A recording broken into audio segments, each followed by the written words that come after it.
Olá, bom dia, boa tarde, boa noite, bem-vindo de volta à segunda chamada. Essa oportunidade de ouvir de novo, ou pela primeira vez, os nossos encontros de sábado. Se você não participa dos jovens oficialmente, mas está aqui ouvindo, graças a Deus pela sua vida, espero que continue ou comece a ser útil para você, tá bom? Graças a Deus por isso, obrigado pelo seu tempo, obrigado pela sua atenção, que a graça de Deus nos alcance para a gente continuar a crescer em graça e conhecimento, tal como Jesus, tá bom? Vamos lá. A gente está nessa série O que Deus quer, justamente para pensar objetivamente sobre o que Deus quer. Se às vezes a gente tem dúvida da por vezes misteriosa vontade de Deus, de sábado pelo menos, a gente vai saber um pouquinho mais de uma área bem específica. Então, se passar pela cabeça, o Espírito trouxer ao coração, o que eu faço da vida? O que Deus quer de mim? Já sabe por onde começar. Da última vez, a gente falou do mandamento mais admirado e, ao mesmo tempo, mais desafiador: amar os inimigos. Hoje, talvez seja o mais óbvio de todos. O que todo mundo meio que espera que um cristão cumpra. Uma das primeiras coisas que qualquer criança aprende que é feio. A Disney fez um personagem clássico que tinha problema com isso. Teve até um filme do Jim Carrey em que ele não podia praticar por 24 horas. Alguns influencers hoje vendem cursos que dizem detectar por meio de microexpressões faciais.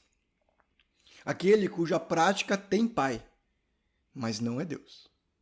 Personagens controversos como Adão, Eva, Jacó e Raabe caíram nisso. Mas verdadeiros heróis da fé do calibre de Abraão e Pedro também falharam feio. Aliás, Ananias e Safira são os grandes representantes. Enfim, do que eu estou falando? Da mentira. Da mentira e falar a verdade. Deixa eu te contar de quando eu, de um jeito bastante vergonhoso, preferi fugir da verdade. Eu estava na escola ainda, era apresentação de química, coisa que eu sempre sofri muito, exatas de forma geral. O tema era a polaridade das moléculas, em especial do sabão. A minha parte, a gente sempre dividia, né, o trabalho em partes, e eu fiquei com a parte do sabão, terminava com o fato de dizer que o sabão era polar e apolar ao mesmo tempo. A professora, então, professora de química, perguntou então como que o sabão reagia em contato com a gordura, que é a apolar. Então, como que funcionava, Daniel, o processo de limpeza? Já que a água é polar, a gordura é apolar e o sabão tem as duas polaridades. Eu, com zero conhecimento, mas muita firmeza, disse que o sabão, ao se aproximar da gordura, envolvia, meio que engolia. Sabe? Então, envolvia, engolia, a gordura ficava ali no meio do sabão e eliminava. Quando eu comecei a falar isso, a professora fez uma careta inesquecível. Ficou em silêncio. E o Cássio, meu amigo, sentava comigo no fundo, e sempre muito estudioso, deu a explicação certa. O sabão tem as duas partes, apolar e polar. A parte apolar, semelhantemente à gordura, ligava a ela. E a parte polar, que é igual à da água, ligava a água. Então, o sabão meio que funciona como uma ponte entre as duas coisas e meio que arrasta as duas juntas, à medida que a gente está esfregando, jogando água. Tudo bem? Mas por que eu fiz isso? Por que eu inventei a resposta? Por que a gente faz isso? Por que a gente não assume as nossas falhas? Por que sempre há um mas nas nossas frases? O que eu estava tentando esconder? Por que às vezes a gente se apresenta de formas que não são 100% verdadeiras? Ou vive enrolando uns aos outros? Abre comigo, liga a sua Bíblia ou escuta. Mateus capítulo 5, dos versos 33 ao 37. Vocês também ouviram o que foi dito aos seus antepassados. Não jure falsamente, mas cumpra os juramentos que você fez diante do Senhor. Mas eu lhes digo, não jurem de forma alguma, nem pelo céu, porque é trono de Deus, nem pela terra, porque é o estrado dos seus pés, nem por Jerusalém, porque é a cidade do grande rei. E não jure pela sua cabeça, pois você não pode tornar branco ou preto nem um fio de cabelo. Seja o seu sim, sim, e o seu não, não. O que passar disso vem do maligno.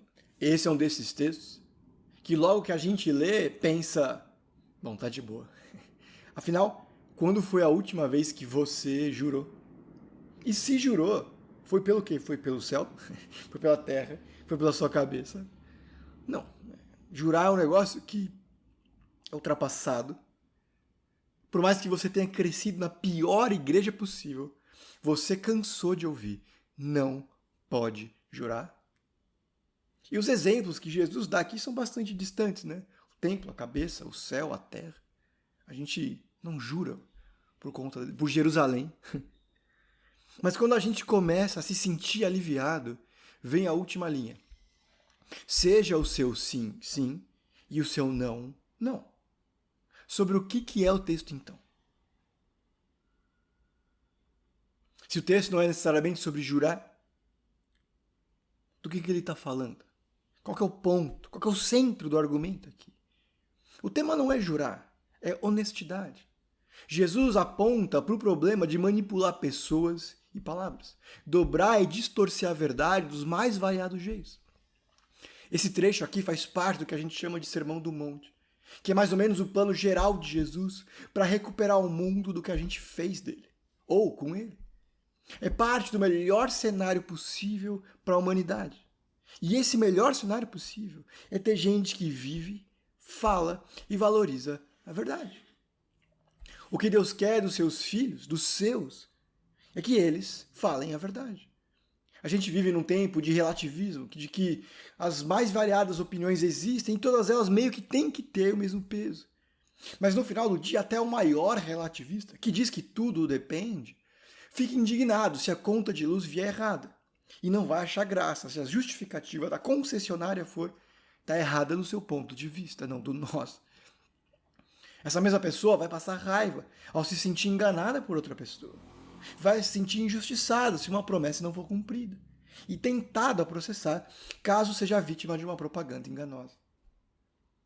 O fato é que Jesus amava a verdade e odiava a mentira. Ele confirmou o 9º mandamento: não darás falso testemunho. Marcos 10, 19. Ele advertiu que o engano, a falsidade, veio do interior do coração e contamina a pessoa. Capítulo 7, versos 21 e 22. Ele considerava a hipocrisia, falar uma coisa e fazer outra, digna do inferno. Mateus 3,15.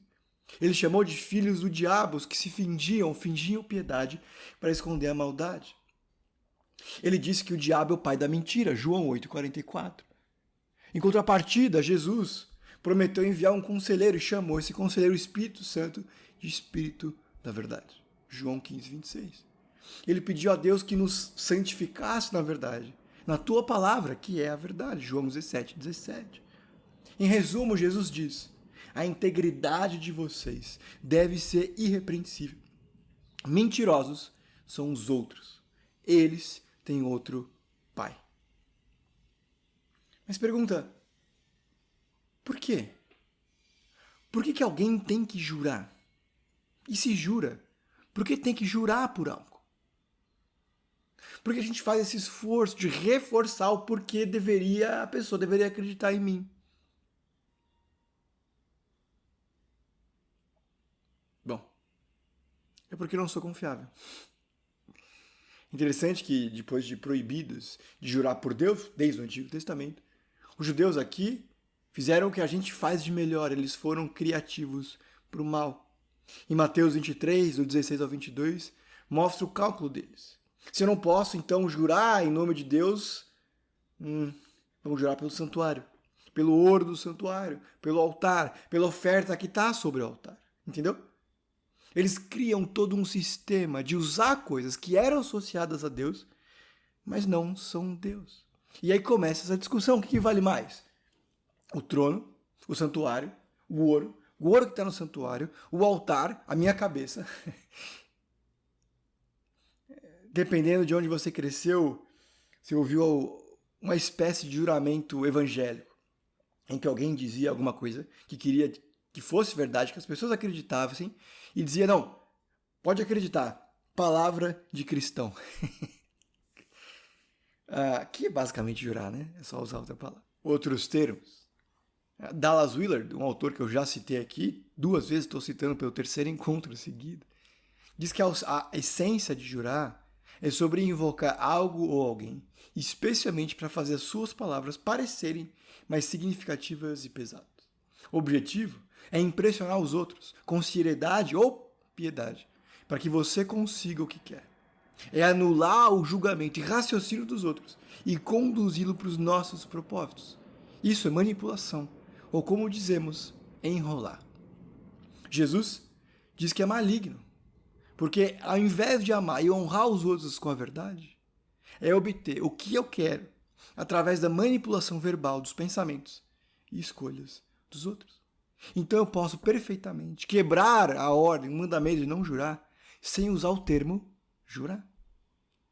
Isso acontece toda vez que eu tento passar por cima do julgamento do outro, usando argumentos e expressões para que ele acredite em mim, sem que eu de fato seja confiável, sem que de fato eu esteja sendo sincero e honesto sobre as minhas intenções. O texto não é sobre jurar. O texto é sobre a verdade. Mas vamos lá. Pergunta de $1 milhão. Por que a gente evita a verdade? Por que em vários momentos a gente escolhe a mentira, a manipulação, enrolar? Entre os vários motivos que apareceram no sábado, deixa eu te dar alguns aqui, mas um central.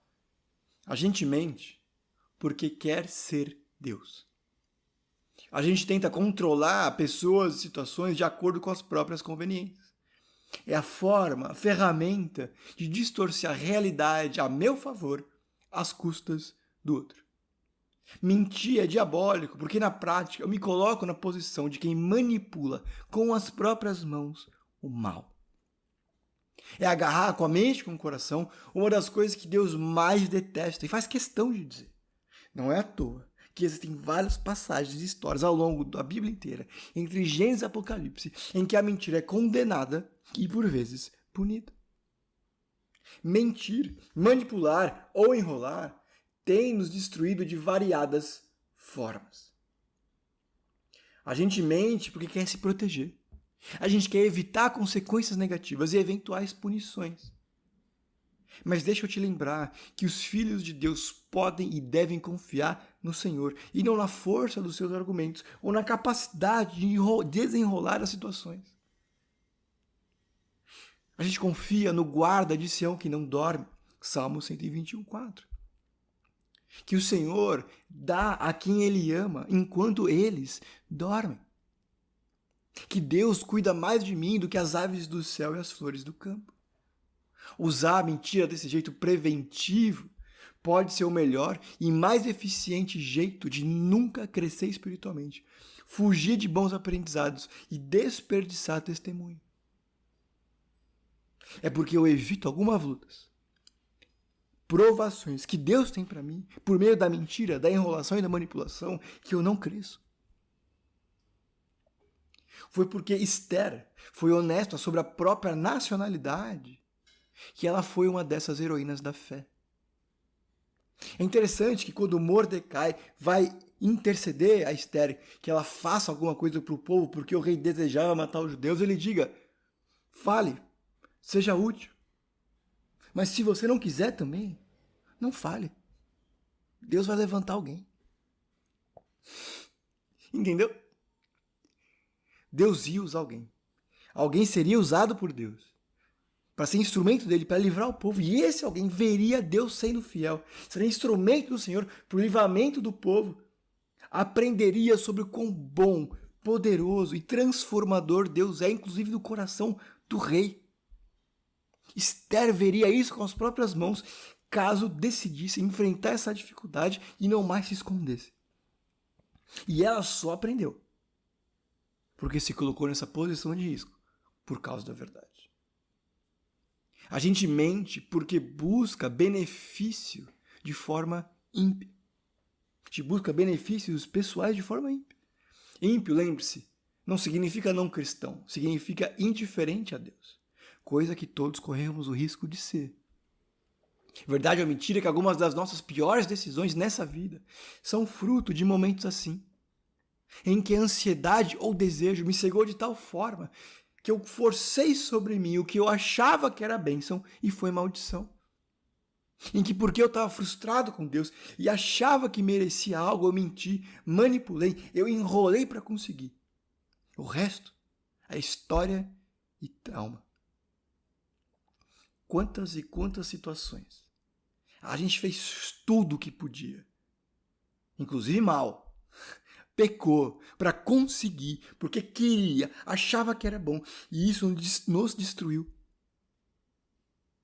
Com outros relacionamentos, a gente insistiu em começar ou permanecer, sabendo que era mal, que nos afastava de Deus, das pessoas de Deus e da casa de Deus. Quais planos eu fiz de tudo, das tripas coração, para cumprir. Inclusive, nunca perguntando para Deus o que ele achava. E no final, olhando para trás, não foi bom. A gente mente porque quer preservar uma imagem de si. E aí não cabe dizer, não sei, errei, me desculpa. E aí eu mergulho no peso de ter que sustentar desculpas e mentiras que se acumulam ao longo do tempo e me consomem diante da ansiedade de ser pego, descoberto como alguém menos inteligente, não tão bonito, nem tão capaz quanto eu insisto em parecer. A gente mente porque tem medo do conflito e evita a responsabilidade. Quando a gente atribui a culpa aos outros, ou simplesmente se esquiva de algum jeito, eu mantenho o status quo de maturo e infantil de muita gente ao meu redor em áreas que essas pessoas deveriam crescer a imagem de Cristo. Lembra de Provérbios, um amigo afia o outro? O mesmo vale para mim. O mesmo vale para o outro. Ninguém cresce espiritualmente nas férias. Deus moldou e mudou seus filhos no deserto, no jejum e no conflito. Quem fugiu foi Jonas. Faz sentido? É porque eu evito conversas difíceis. O que a gente chama de encorajamento, exortação. Porque eu sou alguém que sempre faz vistas grossas e dou tapinha nas costas. Eu evito que o outro lembre e descubra que não é bom aquilo que ele quer. Que não é santo e até pecaminoso. Atenção, não é para você ser sommelier da espiritualidade alheia. Tudo bem? Não é porque eu sou instrumento de Deus para a vida das pessoas e que eu tenho a obrigação, a responsabilidade de exortar os meus irmãos, que eu vou chegar e sair por aí procurando, encontrando e vendo tudo que as pessoas fazem de errado a todo momento e viver dizendo para todo mundo onde o que elas deveriam estar fazendo. Não é esse o ponto. Não é esse o ponto. No entanto, o extremo oposto disso também não é desejável. Jesus não poderia ser mais claro. Qualquer coisa que vá além de sim, sim, não, não, procede do maligno. O maligno cria mentiras, alimenta a falsidade no coração. Essas cortinas de fumaça são contra a ética do reino de Deus. Mas deixa eu ir mais longe. Porque a gente mente sem perceber ou assumir. Deixa eu olhar para um texto que descreve um pouco isso. Como a gente faz. Salmo, capítulo 32, dos versos 1 a 2. Diz assim: como é feliz aquele que tem suas transgressões perdoadas e os seus pecados apagados. Bem-aventurado o homem em quem o Senhor não imputa maldade, em cujo espírito não há dolo. E isso aqui é interessante, porque ele está dizendo: feliz, bem-aventurada a pessoa que não se deixar envolver pela mentira. No finalzinho aqui ele diz: bem-aventurado, feliz aquele que não há hipocrisia, dolo. A palavra aqui, o termo, não está falando de uma... não é uma mentira em si tão clara, mas uma sutil projeção que leva o outro a uma conclusão equivocada. Então, o que eu faço não é uma mentira direta, mas alguma coisa que conduz ou leva ao erro. Em que eu não estou mentindo do jeito tradicional. Eu engano. Deixa eu contar uma anedota. Uma pessoa vai comprar um cavalo. E aí ele pergunta: esse cavalo tem algum problema? O vendedor diz: tá na cara. O sujeito compra o cavalo, depois volta em uma semana e diz: mas o cavalo é cego. E ele responde: ué, tá na cara. Isso é dolo. Não é uma mentira completa, mas leva o outro a concluir alguma coisa enganosa. É quando eu e você chegamos atrasados em algum lugar e a pessoa diz: você está atrasado. E eu respondo: é que o trânsito estava ruim. Mas eu saí depois que devia, né? Trânsito na nossa cidade não é variável. Não é uma surpresa quando a gente pega. A gente distorce as palavras. Bem-aventurado quem não cobre os pecados. Essa ideia aqui do texto é um pouco estranha e talvez a gente tenha que voltar lá para Adão e Eva para entender. Lembra, eles tinham uma ordem muito simples, não comer da árvore do conhecimento do bem e do mal. Eles comem, e logo depois que eles comem, o que eles fazem? O texto diz que eles perceberam que estavam nus e envergonhados. E aí então pegam folhas, né, para se cobrir. A roupa acaba tornando-se símbolo de que eu sei que tem alguma coisa errada em mim. A maioria de nós considera a roupa uma coisa boa, e isso é bom. Mas pensando nesse contexto espiritual, o momento em que as roupas aparecem são uma forma de nos cobrir, porque eu sei que existem coisas em mim, sobre mim, que eu não quero que ninguém veja, inclusive Deus. E isso traz tristeza, porque bem-aventurado é aquele quem confessa, que deixa de esconder, mas mostra para Deus quais são as minhas falhas. Os motivos pelos quais tantos de nós eventualmente lutam ou têm aquela dúvida, será que eu estou salvo? Talvez seja resultado do fato de não fazer o que o Pai faz. Às vezes a gente se sente descolado na casa de Deus, na igreja, incomodado no meio dos outros cristãos, porque passa boa parte do tempo pensando, agindo e se sentindo como pagão. A gente vê e se percebe como um filho amado de Deus ao não mentir com constância e nem usá-la como um recurso natural. Que eu deveria fazer o que o próprio Deus faz. O mesmo Salmo 32, agora nos versos 3 e 5, diz: enquanto escondi e cobri os meus pecados, o meu corpo definhava de tanto gemer, pois de dia e de noite a tua mão pesava sobre mim. Minha força foi se esgotando, como um tempo de seca. Então reconheci diante de ti o meu pecado e não encobri as minhas culpas. Ok, para a gente encerrar aqui e ser prático, já que a gente olhou como Deus reprova a mentira, quais são alguns efeitos dela na nossa vida, como ela nos destrói. Como que eu posso ser livre pela verdade? Abençoada, bem-aventurada, feliz é a pessoa que sabe e reconhece as próprias vergonhas, os segredos mais profundos, essas áreas encobertas que eu não deixo ninguém chegar perto, mas eu não tenho que encobrir de pelo menos uma pessoa, o meu Criador que me conhece. Como que a gente lida com o medo de ser insignificante, sem importância, de talvez ser menos inteligente, menos bonito e menos capaz do que a gente faz as pessoas acreditarem. O que eu faço quando as pessoas correrem o risco de descobrir quem eu sou? E se elas descobrirem que eu sou uma fraude? Se eu não devo enrolar mais, dizer minhas verdades? De onde vem essa segurança? Bom, João, o apóstolo, parece que lida um pouco com isso, tenta resolver esse conflito. 1 João, capítulo 4, dos versos 9 a 18. Nisso se manifestou o amor de Deus em nós, em haver Deus enviado o seu Filho unigênito ao mundo, para vivermos por meio dele. Nisso consiste o amor. Não em que nós tenhamos amado a Deus, mas em que ele nos amou e enviou seu Filho como perdão, propiciação pelos nossos pecados. Amados, se Deus de tal maneira nos amou, devemos nós também amar uns aos outros. Ninguém jamais viu a Deus. Se amarmos uns aos outros, Deus permanece em nós. E em seu amor é em nós aperfeiçoado. Nisso conhecemos que permanecemos nele e ele em nós, em que nos deu do seu Espírito. E nós que temos visto e testemunhamos que o Pai enviou seu Filho como Salvador do mundo. Aquele que confessar que Jesus é Filho de Deus, Deus permanece nele e ele em Deus. E nós conhecemos e cremos no amor que Deus tem por nós. Deus é amor. E aquele que permanece no amor permanece em Deus e Deus nele.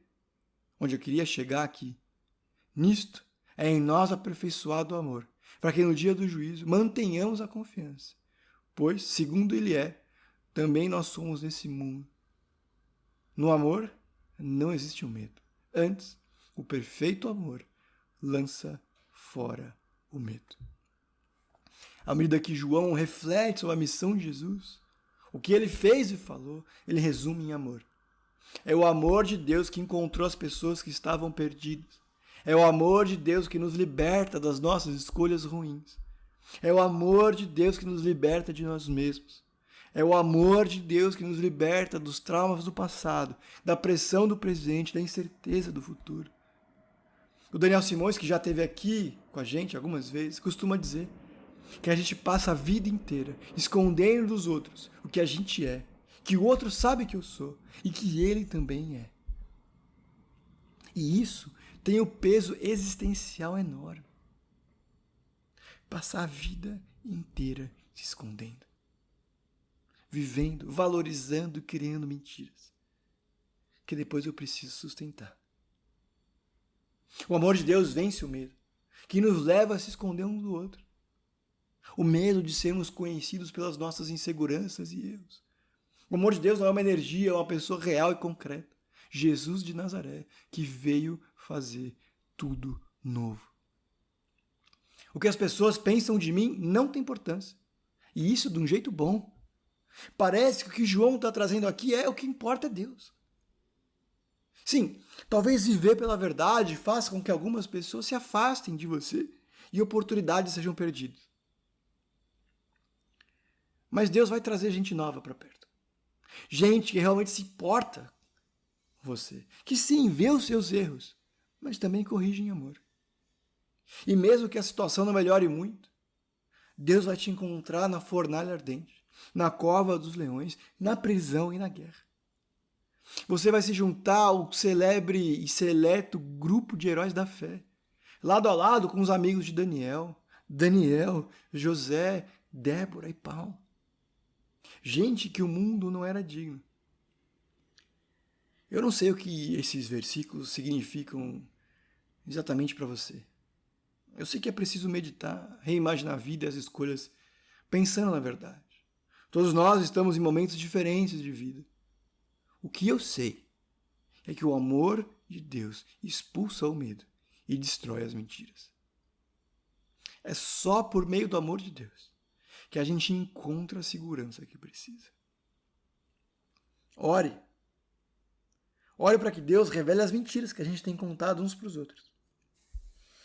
As enrolações que a gente tem sustentado e criado diariamente para se sentir melhor, para trazer pretensas bênçãos, para se aproximar daquilo que eu considero bom, mas que eu tenho usado meios malignos para conseguir. Ore. Senhor, o som do meu coração me conhece. Revela se há em mim alguma coisa que o Senhor não aprova.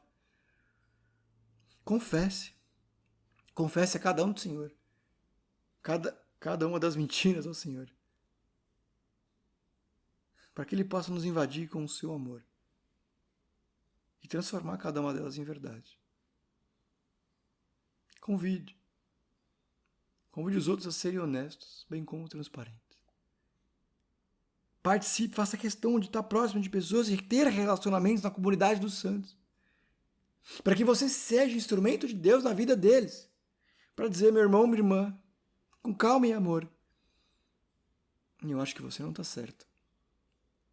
Eu acho que essa decisão não está de acordo com os princípios de Deus. Esses caminhos são enganosos. Vamos encontrar a verdade. Procure também, se esforce para ter relacionamentos com pessoas que são independentes, que não te devem nada, mas são maduros espiritualmente e firmes o suficiente para te dizer: esses planos não são bons, esses desejos não são santos. Vamos nos aproximar do Senhor para ver o que Ele quer de mim e de você. Pessoas que não necessariamente precisam ser melhores amigos, mas que você sabe que podem direcionar e trazer verdade para você e para mim. Faça questão e esteja próximo e se envolva com pessoas santas.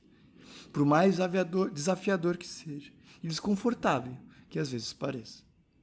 É isso, tá bom? A gente se vê.